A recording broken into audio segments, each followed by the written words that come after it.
کیمیاگر یا شعبده باز The Magician، زیر آسمون طلایی، جایی که سرسبز و پر از انواع گلهای زیباست، مردی با لباس گشاد در روبروی ما قرار گرفته و جلوش هم یک میز چوبی قرار داره که روی این میز 4 نماد عناصر اصلی زمین، ستاره 5 پر، نماد سکه با عنصر خاک که نماینده پول و مسائل مادی، شمشیر با نماد باد یا هوا که نماینده عقل و نیروی منطقی انسانه، چوب با نماد آتش که نماینده خلاقیت انسان و جام با نماد آب که نماینده احساسات قرار دارن. یعنی هر 4 عنصر تشکیل دهنده سری آرکان‌های کوچک همه با هم روی این میز قرار دارن. علامت بی‌نهایت بالای سرش یعنی آدمی که میتونه کارهای جادویی انجام بده و به هر چیزی که میخواد برسه.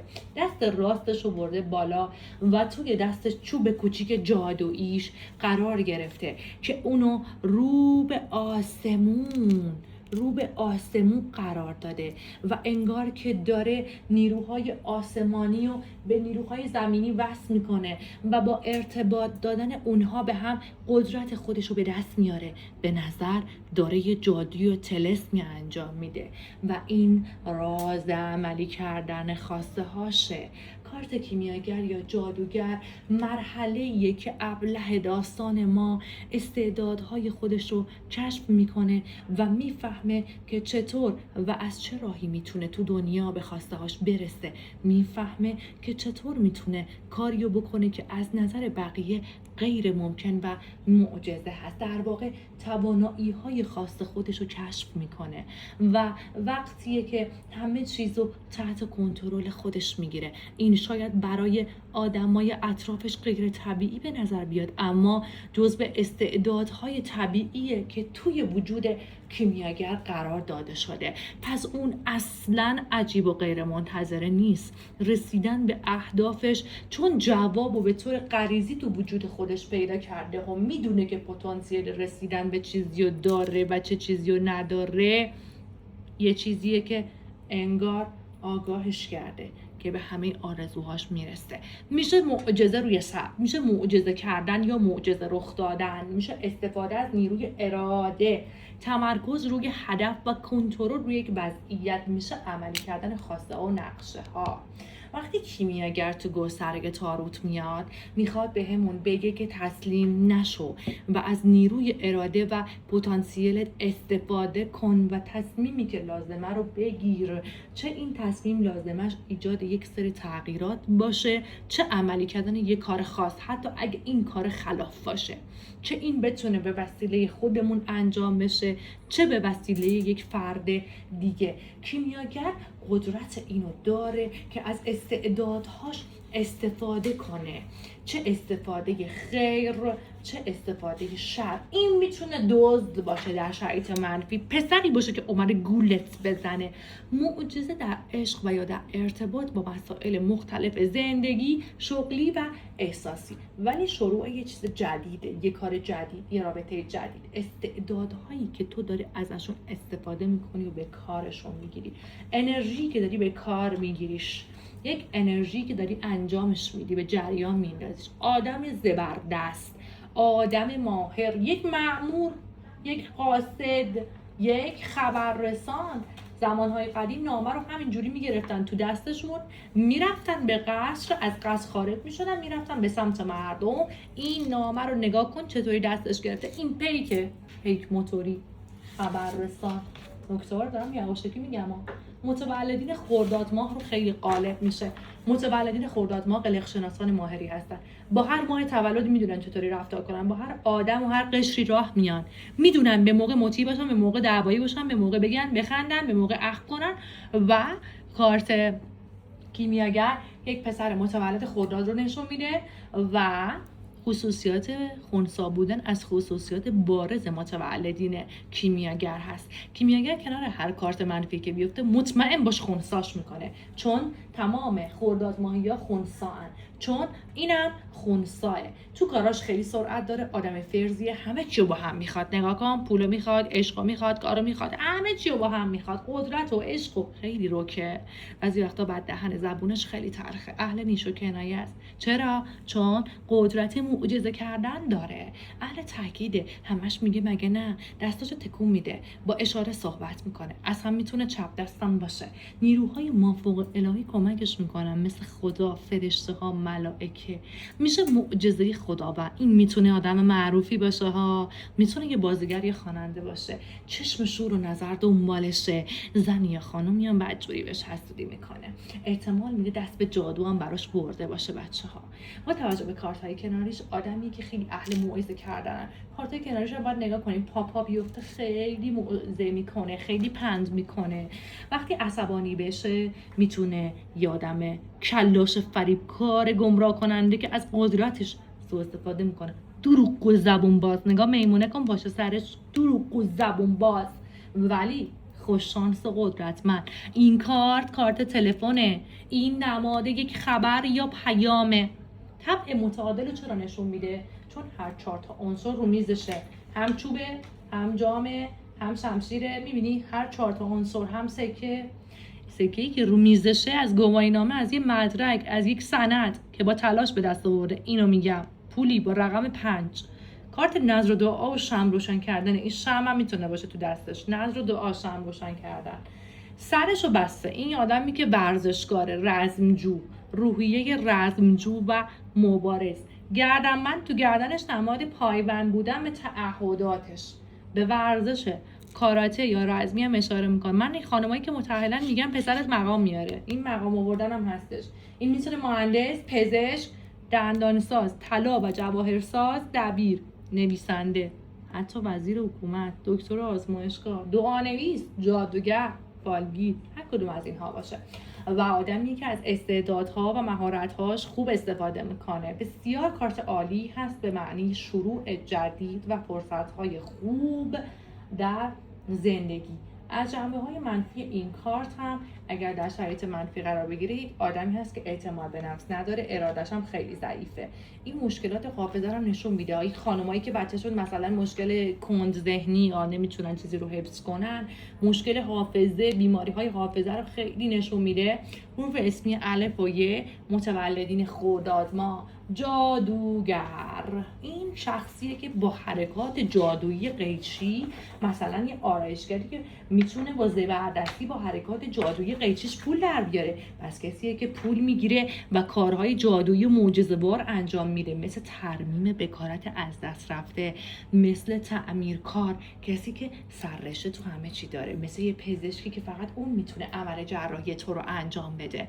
میتونه مأمور باشه، مخبر باشه، پیک باشه، خبررسان باشه، نامه‌رسان باشه و میتونه کسی باشه که یهویی معجزه میکنه، مثل مریضی که تو بیمارستان مونده، لنگ یه داروی کمیابه، اینو میفرستن، این همه جا آشنا داره و میتونه اون دارو رو پیدا کنه. هدفی داشته باشه میره تا تهش تا بهش برسه. هر چیزی که بخواد به دست میاره. یوگا هم میکنه، تو کار مدیتیشنه، تست ششمش قویه، نیروهای مثبت داره، عرفان بلده. اگر من کسی 20 سالش باشه بهش میگم تو 30 سالگی استاد اون کاری میشه که توش الان سررشته نداری. کسی که شانس باش اکثر مواقع یاره. به ورزش‌های رزمی، سربند و گردنبند، به ورزش‌های رزمی و کاراته اشاره میکنه و نماد پایبند بودن به تعهدات و اهل قبول مسئولیتی هست که به گردنش انداختن. سکه‌ای که روی میز بود از وعده 5 خبر میده، میتونه مدرک تحصیلی، گواهینامه یا سندی باشه که با تلاش خودش به دست آورده، میتونه وکیلی باشه که رأی رو به نفع موکل صادر میکنه، میتونه پزشکی باشه که عمل جراحی رو خیلی خفن انجام میده. این کارت خنثیه. کنارش هر کارت منفی که قرار بگیره اونو خنثی میکنه. میمون نگاه، زبون باز، دروغگو، خالی بند در شرایط منفی. بسیار پرکار و با استعداده، توانایی شفا و درمان داره و با صحبت‌های با نفوذ و محکمش همه رو رام خودش میکنه. چقدرم تون صحبت میکنه، فرزه، تو کاراش سرعت داره، همه چی رو با هم میخواد. نگاه کن، پول، عشق، کار، همه چی رو با هم میخواد. گفتم خنثیه، به موقع میجنگه، به موقع میخنده و خنثی بودن از خصوصیات بارز این کارته. وعده 1 سال رو میده چون کارت نیویره، 1 سال دیگر نشون میده. حالا کار، رابطه، عشق 1 سال دیگه. این کارت نظر و دعا هم هستش. کسی که با نظر و دعا خودش رو کامل میکنه. آدمی که اسم گل داره، فروغ خانوم، گلناز، روزا، سوسن، اسم گل بر خانوم ها. سمت راست بدنش یک نشانه داره که نشانه شانس و دولت و اقبالشه. چشم شور و منفی، چشم نظر خیلی دنبالشه، خیلی تو چشم دیگرانه. میتونه آدم معروف، یه خواننده معروف هم باشه ها. زنی یا خانمی بهش حسودی میکنه که احتمال داره دست به جادو هم برده باشه، ولی با توجه به کارتای کنارش اینا میگیم. یادت باشه کلا آدمی که زود دست باچه میشه، هول میشه و تمرکزش یهویی به هم میریزه. خیلی اهل موعظه و نصیحت و پند کردنه. اگه عصبانی بشه میتونه فریبکار و گمراه کننده باشه و از قدرتش سوء استفاده کنه. کیمیاگر کارتیه که هم میتونه وضعیت باشه، هم میتونه شخصیت، هم میتونه یه آقا باشه، هم میتونه یک وضعیت باشه. از یک معجزه روی صبر صحبت کنه، از یک شرایطی صحبت کنه، از یک مردی حرف میزنه که نگاه کن همه دارن براش دست میزنن، موفقه، همه دارن قدرت‌هاشو نگاه میکنن و حتی دارن تحسینش میکنن. اصلا تعجب کردن از این مرد که میتونه کارهای جادویی انجام بده. اسم دیگه کیمیاگر جادوگره. کیمیاگر میتونه به دعاهای روشن و خوب و جادوی سفیدم اشاره کنه. میشه معجزه روی صبر. همونطور که میبینی یه پسر جوون رو میبینیم با علامت قدرت نهانی که بالای سرشه، بی نهایتی که بالای سرشه. پس این خیلی کارا ازش برمیاد. در نیت‌های موکل میتونه شخصی باشه که میتونه اصلا موکل و نیروهای خدادادی داشته باشه. کیمیاگر یک مرد با کلاس، یک مرد خوشتیپ، یک مرد زبل و زبون بازه. شخصی رو میگه که در واقع اون میمون پشت سرش تو این تصویر سمت راست ببینید، این شخص خیلی اهل بازی دادنه. پس تو نیت‌های احساسی اگه احساس طرف مقابل رو بپرسه، میگم شخصی که تو چشم سمت خوبی داره، وجهه خوبی داره، با کلاس لباس میپوشه، هیکل درشتی داره، ورزشکاره، بدنسازه، هیکل ورزشکاری داره، ولی به لحاظ احساسی این شخص خیلی زبل و زرنگه. با کارت بغلیش خیلی زیاد به ما میگه که آیا این شما رو تو این رابطه به بازی گرفته یا نه. کیمیاگر هر کاری که خودش دلش بخواد انجام میده. هر 4 عنصر صغیر رو میز داریم میبینیم. جام داره، سکه داره، شمشیر داره، چوب داره. انگار که میخواد به واسطه نیرویی که داره از همه اینا استفاده کنه. در نیت‌های بیماری اون ماری که دور کمرشه، من اون سربندی که رو سرش بسته شده میگم بیماری اشاره میکنم به یک سری سردردهایی رو میتونی داشته باشه که به خاطر شکم درد یا معده دردت باشه که زده به سرت. اون مار یعنی معده، یعنی دستگاه‌های داخلی که باعث سردرد برای تو شده. کیمیاگر در کنار کارت‌های منفی معنی خوبی نداره. پس یکی از کارت‌های آقایون تاروت، شخصی که حالا قد هیکل خوشگلی داره، قشنگه و به قول معروف خودشیفته است، مهره مار داره، خیلی خودشو قبول داره، اعتماد به نفس بالایی داره و همیشه از قبل میگفتن که کیمیاگرها شاید یک نشونه مادرزادی هم تو بدنشون باشه. پس بیشترین تعبیری که میتونیم از کارت کیمیاگر بکنیم، فرد با استعداد و موفق، فردی که میتونه از امکاناتش بهترین استفاده رو بکنه، تحصیلات بالایی داره، میتونه یک پزشک باشه و کارتی که به کارهای بچه. این کارت معنیش میشه کارهای ثبتی و سندی، چون یه سند یه کاغذ و اون چوبی که بالا گرفته یه مدرکیه که تو دستشه. پس آدمی که مدرک تحصیلی بالایی داره هم نشون میده. اوکی، پس کنار کارت هایی که مثل عدالت، مثل یک چوب دست، مثل آسها، از کارت های ثبتی، سندی، ملکی میتونه باشه که موفقیت در اون کار رو به ما نشون میده. به سابقان میگه چی؟ میگه اون کاری که تصمیم گرفتی انجام بدی، انجام بده، اجراش کن. اون ایده‌ای که تو ذهنت رو از بالقوه به بالفعل تبدیل کن. میگه که تحقق خواسته هاتو داری، آرزوات برآورده میشه، باید تمرکز کنی. مثلا اگه عرابه کنارش بیفته جفتشون خیره شدن دیگه، از تمرکز کردن میگه باید تمرکز کنی. و این کسیه که میتونه قدم اول رو برداره و نیروی زندگی حمایتش میکنه. انگار مأموریت اجرای طرحی رو بر عهده داره و میخواد که مهارت‌هاشو به نمایش بذاره. کیمیاگر کسی که میتونه آرزو کنه و آرزوهاشو برآورده کنه.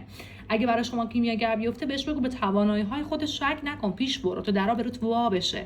کیمیاگر نشون دهنده گذراندن یه دوره آموزشی و مدرک گرفتن و کلاس یادگیریه و شروع یک کار و پروژه موفقه. و بهت میگه چی؟ میگه افکارتو عرضه کن، ارتباط بگی با آدم‌ها. ارتباطات نمایانگر همه چیزه. پس تو حالا هنری که داری، صنعتی که داری، کاری که داری، باید تبلیغات کنی و ارتباط بگیری با آدم‌های دیگه تا تو جامعه پیشرفت کنی. این کار به درس خوندن، مطالعه و یادگیری و عرفان هم نشون میده. شنل قرمزش علاقه‌شو به لذت‌های جنسی، سکس و لذت‌های زمینی هم نشون میده. پس خیلی سکس بازه، خیلی مرد سکس بازی میتونه باشه. یادت باشه he's a fucker boy. سکس خیلی دوست داره. در زمینه عشقی برعکس ابله که اسکله نمیتونه جنسی چیز کنه، این خیلی شهوتیه. در زمینه عشقی میگه با یه شخص جدیدی ملاقات میکنی که استاده، تو رو عاشق میکنه و خیلی بلده کاره. با کارتای منفی هم فریبکار، ریاکار و با مهارت. کیمیاگر من با 9 چوب دست ببینم خیلی 7 خطه ها، خیلی ولی خنثی میکنه کارتای منفی رو، مثبت میکنه. و اگر با دیو بیاد بچه‌ها این جادوگره. کنار یه کارتی مثل دیو یعنی جادو، کنار این کارت میشه چی؟ میشه جادوگر، میشه اقدام به دعا. من میگم تو یه دعایی رو داری جابجا میکنی یا جابجا کردی؟ تو خودت جادوگری، تو خودت دعانویسی. پس اگر این ترکیب در بال کسی ظاهر بشه، جادوگر کنار کارت جادو، دیو، ماجیکیشن، ماجیک، دیویل، جادوگر، جادو. یعنی چی؟ یعنی تو خودت جادوگری، یا دعا گرفتی یا برای دعا گرفتن. خیلی این روزا تو فال مردم داره این در میاد، از بس که همه دارن تو کار جنبل و جادو، متاسفانه این کارا رو خیلی دارن میکنن و چقدر هم که کارما داره دست میبرن تو دعاهای بد واسه هم دیگه. ای کاش که ما یکم با هم مهربون تر بودیم. اینه معنی کارت کیمیاگر.